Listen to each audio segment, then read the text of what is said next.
De acuerdo a la definición, es una enfermedad crónica degenerativa frecuente y, según la Organización Mundial de la Salud, designa diversas dolencias pulmonares crónicas que limitan el flujo de aire en los pulmones.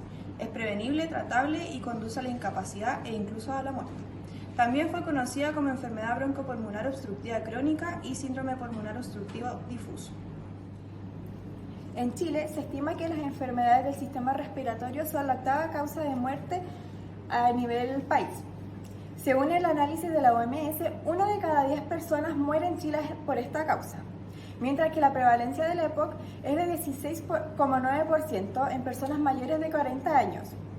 La prevalencia también depende del tabaquismo, porque esto aumenta las causas en un 29,6% a un 48%, mientras que en el mundo es la cuarta causa de las principales muertes a nivel mundial. Su prevalencia depende de la edad, el sexo y el país en donde se encuentre. Aproximadamente un 10% de las personas mayores de 40 años, afectando principalmente a hombres. La etiología corresponde a la inhalación de la contaminación atmosférica, ambiental y la biomasa que se suele ver en zonas rurales por el uso del carbón y la quema de leña. Y uno de los factores principales de la etiología del EPOC son los fumadores, tanto pasivos como activos. Para diagnosticar EPOC, el paciente debe presentar los principales síntomas. Es esencial conocer los antecedentes de exposición a factores de riesgo y historia clínica detallada. Y para confirmar el diagnóstico se debe establecer la presencia de obstrucción de flujo de aire mediante una espirometría. Las manifestaciones clínicas se evidencian a partir de los 40 y 50 años, debido a que la evolución de la enfermedad es bastante lenta. Los principales síntomas son tos crónica, disnea y expectoración. A medida que va avanzando la enfermedad, las personas presentan dificultades en las actividades de la vida diaria instrumentales y actividades de la vida diaria básicas como higiene y alimentación. Dentro de los signos más críticos son episodios de exacerbaciones donde las personas presentan disnea, tos y expectoración en conjunto con una intensidad que necesitan una atención médica de urgencia inmediata. El índice promedio de mortalidad de 5 años de alguien con EPOC fluctúa entre el 40 y el 70% de mortalidad. La expectativa de vida probable que tenga una persona con EPOC va a depender en gran medida sobre la etapa en la que se encuentre o sobre la gravedad que tenga. Por ejemplo, una persona que es fumadora no va a tener la misma probabilidad de vida que una persona que nunca ha fumado a alguien que es exfumador también. Respecto al tratamiento, encontramos el farmacológico y el no farmacológico. Es importante mencionar que sin importar el tratamiento que reciba el paciente, este debe ser adaptado para cada persona, con un especial enfoque en la capacidad de tolerancia y la evolución que presente el paciente en la enfermedad. Todo esto con el objetivo de lograr una terapia lo más individualizada posible para cada usuario. Como mencioné anteriormente, existen dos tipos de tratamientos. En primer lugar, tenemos el tratamiento no farmacológico, el que consiste en dejar el hábito de fumar, la rehabilitación pulmonar y la actividad física. En cuanto a la intervención del terapeuta ocupacional, esta está enfocada en aplicar técnicas de ahorro energético para lograr el desempeño de las ABD, con un menor gasto energético y evitando fatiga del usuario. Y en segundo lugar tenemos el tratamiento farmacológico, el que está enfocado en reducir los síntomas, la frecuencia en que estos aparecen y la gravedad de las exacerbaciones. El medicamento que es comúnmente utilizado se llama broncodilatador de acción corta y de rescate. Y por último es importante mencionar que el uso de terapia inhalatoria en personas con síntomas frecuentes es fundamental.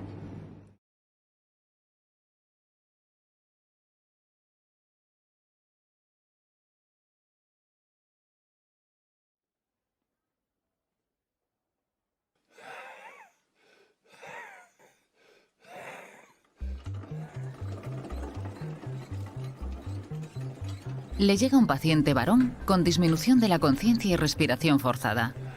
Lleva 3 días con tos, cada vez más productiva. Le realiza un examen general. Al auscultarle detecta roncus y expiración prolongada.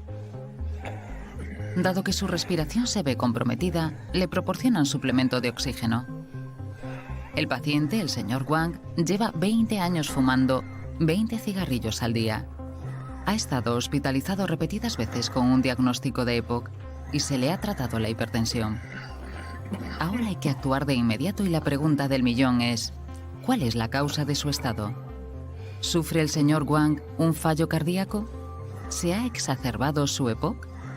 Es necesario tener respuestas rápidas para proporcionarle de inmediato el tratamiento adecuado.